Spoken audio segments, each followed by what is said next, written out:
step back. She said it exactly once, her voice carrying no more warmth than the October wind cutting down through Vermilion Pass. The four men leaning against their trucks looked at each other, then at the lean woman blocking the fire road, then at the dog at her heel, completely still, completely silent, and they laughed. They figured they knew exactly what they were looking at. A contract parks worker and her pet. They were wrong on both counts. The morning had started the way Britta Solvang preferred all her mornings, cold, empty, and moving. She'd left her truck at the Marble Canyon trailhead before first light, shouldering a day pack and setting out along the unmaintained fire road that branched northwest off the main park service track, disappearing into the backcountry of Kootenay National Park. The road existed on maps, but not in any tourist pamphlet. That suited her fine. At her left heel, matching her pace stride for stride, was Colt. To anyone passing on the trail, Colt looked like a handsome Belgian Malinois with a sand and mahogany coat and amber eyes that moved constantly, checking the tree line, the road ahead, then back to Britta, then ahead again.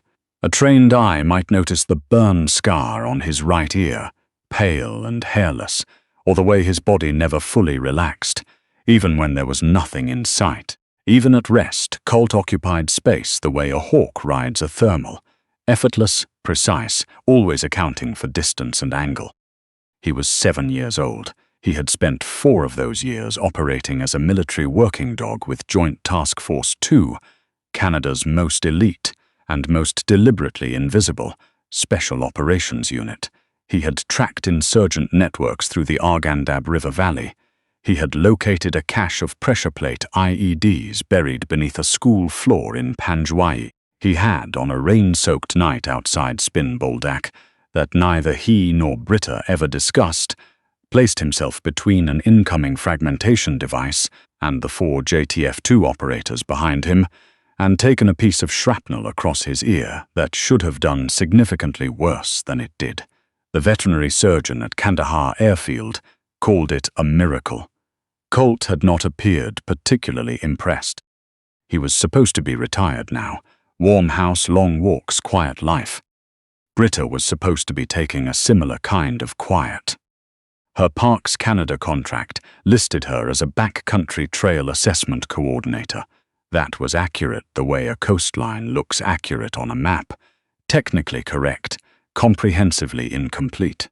What the contract didn't mention, buried somewhere in a classified D&D file under a designation most lieutenant colonels never saw, was that Corporal Britta Solvang had served 6 years with JTF2's assault squadron before transitioning into close-quarters battle instruction at the Canadian Special Operations Training Center in Petawawa. She was 28 years old, and she had taught some of the most capable soldiers in the country how to move through a structure, neutralize every threat inside it, and walk back out alive. She looked like someone who spent a lot of time outdoors. Both things were true. The fire road bent around a long curve through white spruce and lodgepole pine, the Rockies cutting hard against a pale sky to the west. The air smelled of frost and resin. Colt's ears swiveled forward simultaneously, and 2 seconds later Britta heard it herself, heavy engines idling, voices carrying through the cold. She didn't slow her pace, and she didn't speed it up. She rounded the bend and found the road blocked. 2 pickup trucks had been angled across the road nose to nose, forming a gate nothing wheeled could pass. Between them and around them stood 4 men. They weren't hikers. The gear visible in the truck beds wasn't camping equipment. 3 of the men wore canvas work jackets over fleece. The 4th, the one who'd straightened up first when he saw her, wore a red Carhartt cap pushed back on his head, and a smile that hadn't been tested against anything with real consequence in a long time. This was Garth Pelling, 43 years old, originally from Grande Prairie. His record across 3 provinces included aggravated assault, drug trafficking, and an impaired driving charge that had killed a dog and nearly killed its owner. He ran a loosely organized crew that moved product, mostly methamphetamine, with some firearms work on the side. through the mountain passes between BC and Alberta. Flanking him were Lyle Drum, a quiet, flat-faced man who carried a hunting knife on his belt, as naturally as other men carried their phones, and Ned Craw and Benny Fitch, both of whom had the particular dead-eyed restlessness of men accustomed to waiting around for something violent to begin. "Morning," Britta said, maintaining her pace until she'd closed to roughly 12 meters, her preferred reactionary gap, and stopped. Colt stopped beside her. "Mind pulling one of the trucks forward? I need to get through." Garth took his time looking at her, sizing her up the way men like him always did, assessing her according to categories he understood. His eyes moved to Colt and stayed there a beat longer than they should have. "Trail's closed," he said finally. His voice had the slow drawl of someone who had never heard a word he didn't want to hear from someone in a position to enforce it. "Private survey work. You'll have to head back the way you came." "This is Parks Canada land," Britta said. Her tone was the same she'd used discussing trail conditions. "Fire roads are public service access. I'll need you to move the vehicles." Lyle Drum eased off the tailgate and stood upright. Colt's head shifted fractionally in his direction. Just that, a tilt, a quiet recalibration, the micro-adjustment of an animal that had spent years calculating threats for a living. "She don't hear well, Garth," Ned Craw said from behind the second truck, amused. Garth stepped forward 2 paces. "Survey crew has this stretch until noon. You want to wait, go back to the trailhead." He paused, letting his eyes rest on Colt again. "Or leave the dog. Looks like a working breed. I know guys who'd pay good money for something like that." The sentence sat in the cold air. Britta had spent 6 years in places the Canadian forces sent people carefully and rarely, and her tolerance for unpleasant situations ran deep. The suggestion of taking Colt was not a situation she had a tolerance for. Something changed behind her eyes, nothing dramatic, nothing visible at Garth's distance. But Colt felt it, his haunches tensed. He looked up at her. Once the question already formed, and she answered it without a word. "Not yet." "One chance," Britta said. The conversational quality had left her voice completely. What remained was what her trainees in Petawawa heard on the first day of instruction.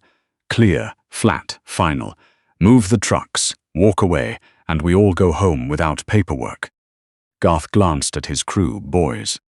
Benny moved first, which was what Britta had been watching for. He came in, fast and careless, telegraphing the grab from 3 steps out, the confidence of a man who'd won fights through mass and aggression, and never had either factor removed. Britta stepped inside his reach instead of away from it, a movement that looked almost polite, like making room for someone on a narrow sidewalk. Her left forearm deflected his outstretched arm past her shoulder.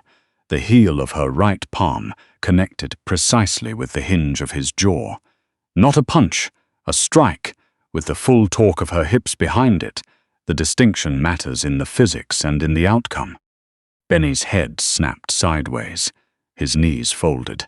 Before he'd completed the fall, Britta had already pivoted toward Ned Craw, who'd come around the front of the truck at a run with a length of ratchet strap swinging in a wide arc. She dropped below the swing, stepped to his outside, got her right hand behind his elbow and her left against his far shoulder, and used the full rotation of her core to redirect his momentum straight into the gravel road. He hit with the kind of force that compresses the spine and evacuates the lungs in the same instant. He did not get up quickly. 6 seconds, 2 men. Lyle Drum had the knife out. He was holding it properly, blade inverted close to his hip, not waving it around like a signal flag. Someone had taught him something once. Britta acknowledged that for exactly the half-second it took her to process it and move. Behind her, Colt produced a sound that was not a bark. It was something underneath a bark, a sustained low vibration that seemed to come up through the ground, and it was directed entirely at Lyle Drum. Lyle's eyes moved to the dog, 1/10 of a second, maybe less. Britta was already inside his guard before he reacquired her. She parried his knife arm out and away, stepped hard to his outside, and drove the point of her elbow into his floating rib with everything she had. The crack was clean and complete. He folded over the injury the way a green branch folds under sudden, certain pressure, and her knee met his face on the way down. He was unconscious before he reached the gravel. Garth had not moved. Every bit of color had left his face in a single clean evacuation. He was backed against the side of his truck, hands half visible, until Britta saw his right hand beginning its slow drift toward his lower back. "Don't," she said. Garth's hand kept moving. "You're RCMP," he said. His voice had cracked somewhere in the middle of the word. "No," Britta said, taking one slow, deliberate step toward him. "I'm the person they call when the RCMP already went." His hand completed the move. A compact semi-automatic pistol cleared the holster at the small of his back. He had it halfway up when she said the word. Colt, Fass. The dog launched from a standstill. 72 pounds crossed 8 meters in under 2 seconds, completely silent, completely controlled. Not a bark, not a warning, just arrival.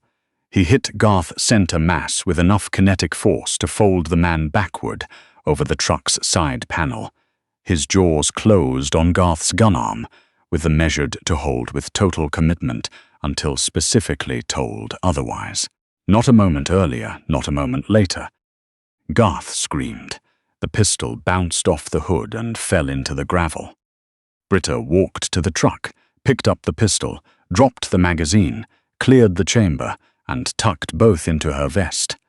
Then she looked down at Garth, who was pinned against the door of his truck by 72 pounds of intent, breathing in short, ragged gasps. "I gave you fair notice," she said.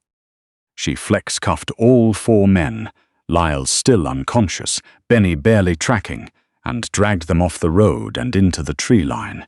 Then she reached into her pack for the satellite communicator. And paused. The tarp across the bed of Garth's truck had shifted during the struggle, kicked loose by the impact of the takedown. Beneath it, partially exposed, she could see the corner of an equipment case. Olive drab, hardshell, professional grade, the type of case that cost $600 per unit and was sent to environments where the contents could not fail under any circumstances. There were 4 of them bunged down in a careful stack.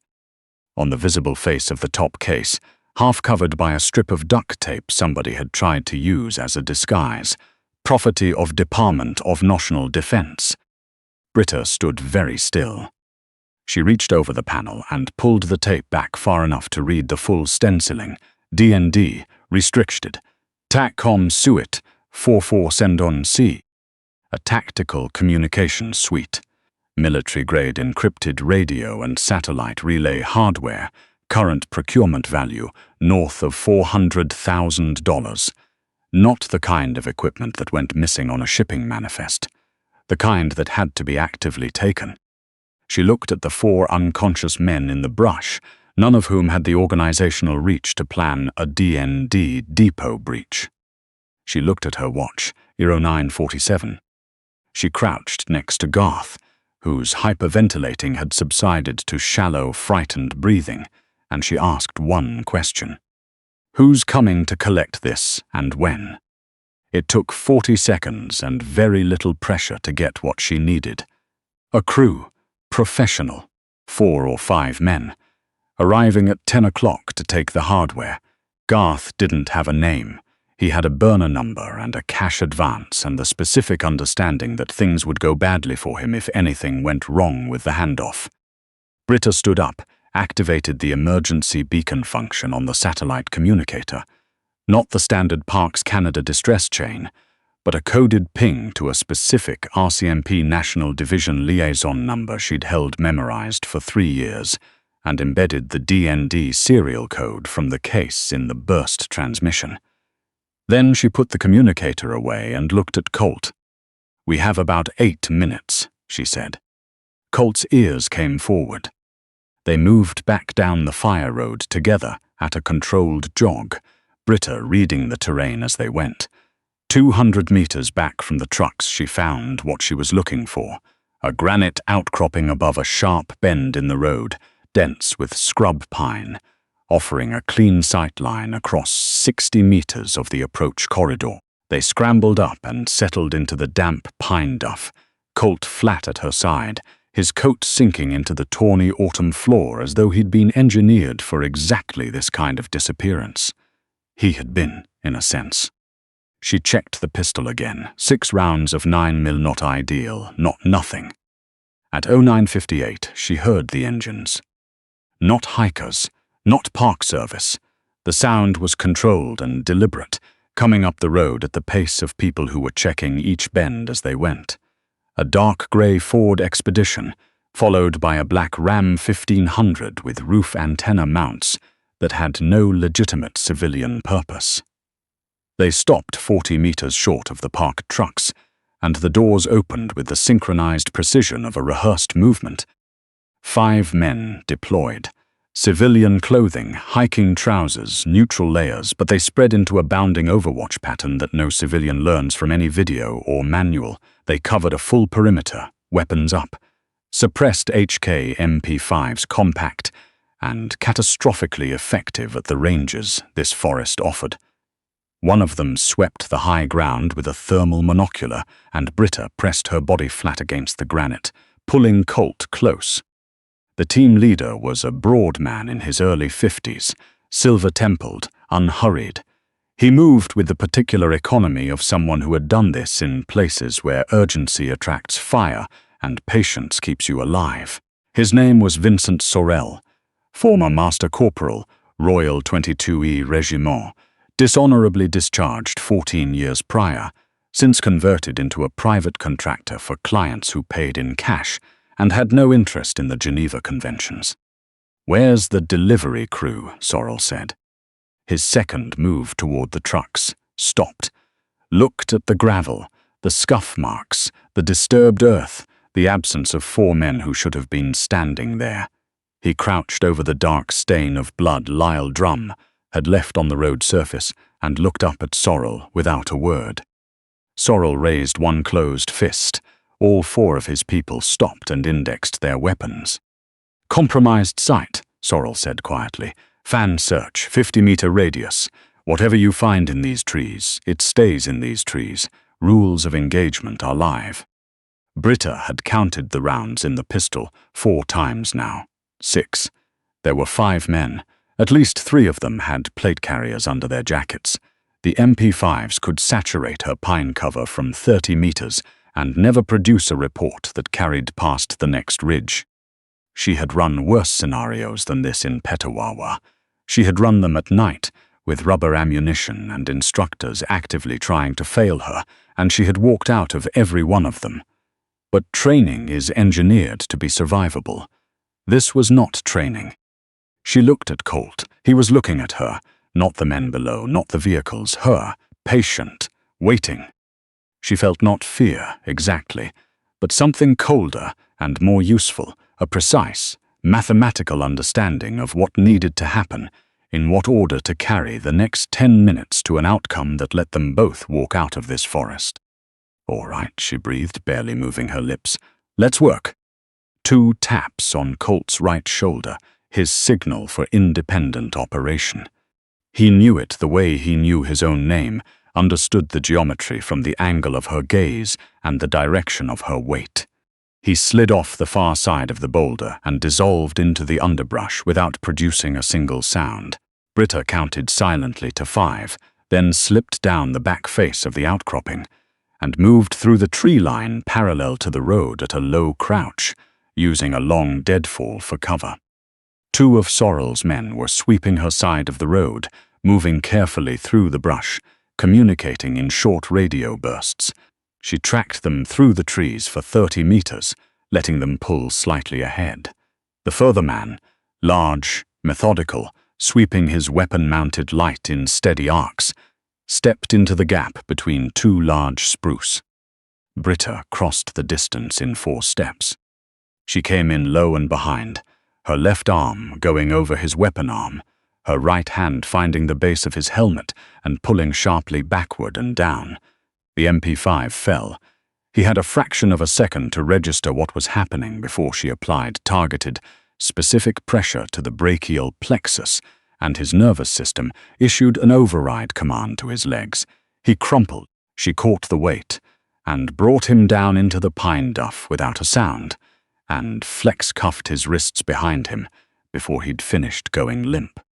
From somewhere to her left, the place Colt had gone, she heard a single heavy impact on the forest floor, a sharp, surprised exhale, then complete silence.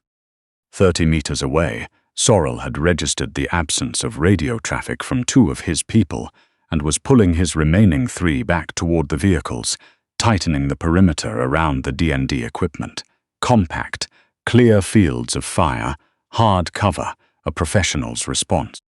Britta stepped out of the tree line at road level, 30 meters ahead of him, walking toward him steadily, hands open at her sides, the pistol visible but not raised. Sorrel's 2 remaining men brought their weapons up simultaneously. Just one of them said, confused. "Where is the rest of your element?" Sorrel said. His voice was level, controlled. He was good at his work. "There is no element," Britta said. She kept walking. "I have an offer.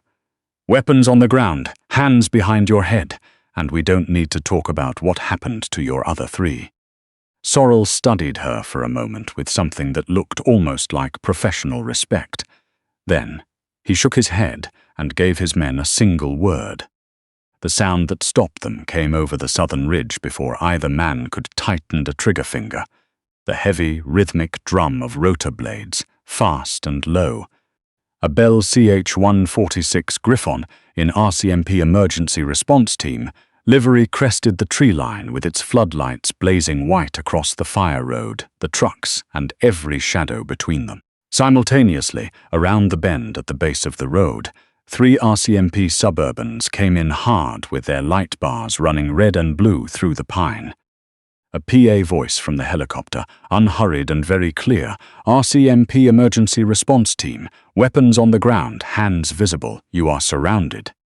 Sorrel looked up at the helicopter, then at Britta, then at his 2 men, whose rifles were still pointed at a woman who had not stopped walking and had not blinked. He set his MP5 carefully in the gravel, straightened up, and laced his hands behind his head. His people followed. Britta walked the last 20 meters to the D&D cases and stood beside them while the first wave of ERT officers moved up the road in full kit. The sergeant who reached her first took in the scene in pieces. Sorrel and his men on their knees, 2 unconscious operators in the brush, 4 flex-cuffed men deeper in the trees, and then looked at Britta. "Ma'am," he said carefully, "how many of you are there?" Britta looked down. Colt had appeared at her left heel at some point in the past 30 seconds, arriving with the same complete silence he brought to everything. His tail moved once. His amber eyes tracked from her face to the sergeant's and back again. She reached down and scratched behind his scarred ear. "Just the 2 of us," she said. "We were out for our morning walk." She clipped the lead onto Colt's collar, nodded to the sergeant, and turned back toward the tree line as the ERT team spread across the scene behind her, back into the cold, clean air of the Kootenay backcountry, where the pines were sharp and the sky was pale gray, and the mountains stood in absolute, beautiful indifference to the small, decisive thing that had just resolved itself on one of their unmarked roads. The woman and her dog walked back into the mountains the way they always did. Quiet together, unhurried.